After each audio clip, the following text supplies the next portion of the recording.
Good evening, everyone, and welcome to Friday Night Frenzy, once again presented by the Venice Pub and Pizzeria of Ishpeming. I'm Jerry Taylor. He is Sam Ali, and all I want for Christmas, Sam, is some UP sports action. That's right, JT, and we begin tonight with two teams who have started their respective seasons strong, but when they face off, something's got to give.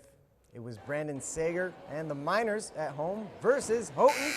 Second quarter, Gremlins trying to get the ball to Sloan Zenner. It gets batted away to Anita Magyar, who promptly gives it back to Zenner, and she hits the mid-range jumper to give Houghton a 4-point lead. Next possession for the Miners, they send it down low to Madsen Contio, and she puts the shot up and gets it to go to cut the deficit to 2 points. Moments later, Courtney Finola drives and misses, but she keeps it alive, dishes to Clara Johnson, and her jumper is good. But Negaunee is still down by 1. Not for long, though. Next trip for the Miners, it's Finola driving, and this time she gets the bucket and the foul as Negaunee retakes the lead in this one. Houghton, though, would battle back, steal there by Zenner, and she could go all the way. Zenner keeping the Gremlins alive, but it wasn't enough. Negaunee gets the home win over Houghton, 59-47, the final score. To girls basketball scoreboards, as Westwood was on the road at Lance, and the Patriots knock off the Purple Hornets 51-42. Elizabeth Farley had 18 points and 13 rebounds for the double-double for the Lady Pats. And Nimbariga Ontonagon takes down the Vikings on the road 38-35, the final score. Let's check out the Class C champs. Calumet hosting Northland Pines tonight. First possession for the Eagles. It's Lexi Smith turning around and nailing the mid-range jumper for the first points of the night for Northland Pines. The Copper Kings respond immediately, working the ball all the way around to Loretta Halonen, and she hits a mid-range jumper of her own to tie the game up early on. Later in this one, Calumet just loves making the extra pass, and this one results in a Clara Locust three-point bucket. You betcha. Locust would be busy tonight. Here she is going to dive on the floor. She can get the ball to Leah Killinan, and she takes it all the way in for two. Calumet beginning to separate, and at the end of the night, they would double up Northland Pines and then some, getting the 71-35 win there, Sam. More scores now. It was Kingsford over Forest Park, 47-32, thanks to 17 points from Mariana Bianco. And Lakeland and Hubble put on a show for the Panthers as they knock off Ewan Trout Creek, 62-21, the final there. To Harris now, as the Lady Broncos hosted North Dickinson.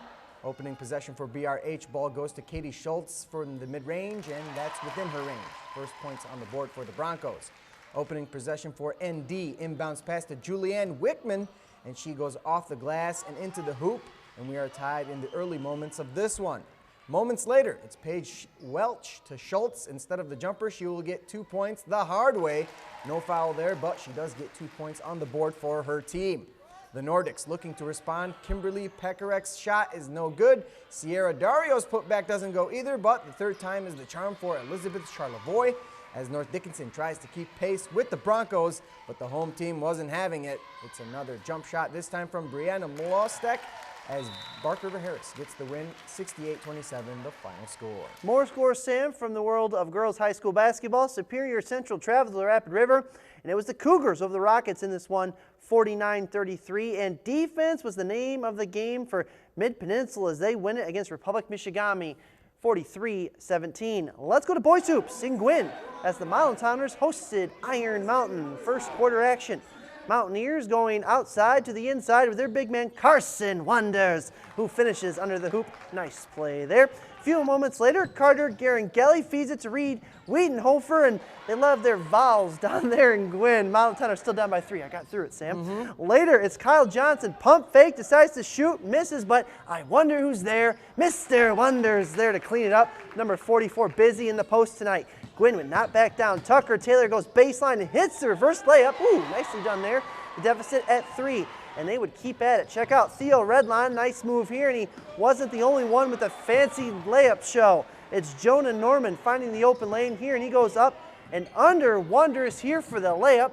My goodness, Gwin looking good there. But the Mountainers would shoot the lights out tonight in Gwin, especially this guy, Tanner Hoodowy for 3. You betcha. He had 24. Iron Mountain gets the big win tonight over Gwin. Let's check out some more boys basketball scores. Kingsford hosted Escanaba, and the Flivers topped the Eskimos 52-45 behind 21 points from Nick Ladowski. The Redmen were downstate tonight, and they fall to Petoskey 55-35. And it was Menominee over Superior Central 72-40. And Norway had Manistique seeing double as the Knights get the conference win over the Emeralds 48-24, the final score. Over to Stang Nation, where Stevenson visited for Pajama Night. We pick it up in the first with Alec Blank taking it in stride from Brett Johnson on a corner three. The ball rattles around and decides to fall in. Stevenson's Nate Rasner. He came out aggressive and responded with a deep three ball of his own, tied at 10 after 1. In the second quarter, Ryan Reboyne comes off the Rip Hamilton screen to join the three-point party. Hamilton! The Mustangs would respond with not one but two offensive rebounds, with Johnson gonna bank it in, well, sometime, anytime. Well, here comes his jumper though. It would remain close, but Munising wins it 51-47. Let's check out the high school hockey scoreboards at Lakeview Arena. It was Marquette over Warren de La Salle 4-1, and Calumet defended their house, or should I say their Coliseum, and they beat Rochester United 3-1. And it was Houghton over Utica Eisenhower 5-1. JT, guess how many scores? I guess you were supposed to read this, yeah. Yes. Hey Sam, guess how many scores Reed Pietla scored? I don't know. Well, you wrote it. He had all 5. We have reached halftime on this edition of Friday Night Frenzy. Still to come, highlights from the ice as the Wildcats battled with Ferris State and the Huskies traveled to take on Lake Superior State. That's straight ahead on the Frenzy right here on the UP Sports Authority. You know. ABC 10. My turn right here.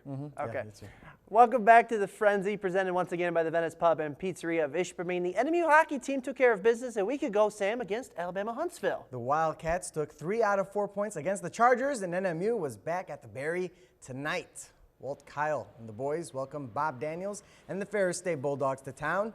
Second period, NMU trailing 1-0. The Cats on a 5-on-3 power play. Dominic Shine quickly gets it to Darren Nowick, who blasts it home for his 6th of the year. That tied things at 1. Let's go to the third. The Cats again on the attack. John Seymour gets the puck back to Nowick, who spins, shoots, and scores. Just like that, NMU took their first lead of the night. 8 minutes left. Ferris State on the power play. Trevor Rechtenwald bangs home the rebound for his first collegiate point right there. And we're all tied at 2. Let's go to under 3 minutes to go. This one looking like it's going into overtime, except Andrew Durantes decides, hey, I'll just win it now. Ferris would add an empty goal late in this one, a 4-2 loss for NMU.